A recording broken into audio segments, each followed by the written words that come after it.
So yeah, you can't oversimplify things. And I think just looking at, 5 levels of cascade, that's an oversimplification. But to understand what metrics are and where they're coming from, it's straight from the framework for the mandatory ones.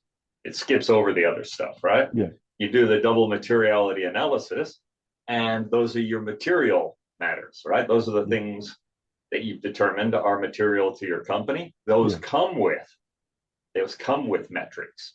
Yeah. And then you do your IROs in relation to your double materiality analysis. You identify your impacts, risks, and opportunities, and they are associated with metrics. Yeah. Now, once you have all that squared away, I'd say going through that process is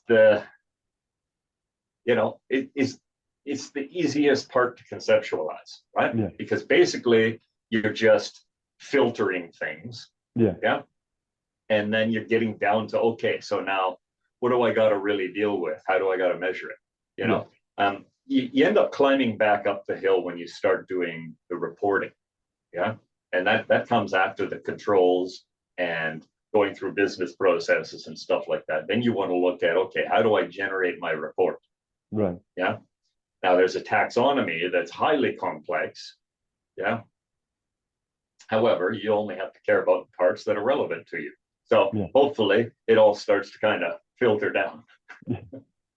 Fantastic. Anyway, you can't cover all of ESRS. Even the topic of metrics. You can't cover all of it in a single YouTube session, but that's what consulting and businesses are for. That's why we're here. Excellent. I think that we can wrap up today's session because I think again, thank you very much for these graphics and walk through which are the processes I think to watch. I think it's very important to have this in mind because at the same time, what I believe is actually consultants can do an absolutely fantastic job, but sometimes the resistance to change comes. Or we mentioned about 2025 to 2027, and then 2028 in terms of auditing. The resistance to change mostly come, and I believe is a big percentage is not knowing what we are dealing with.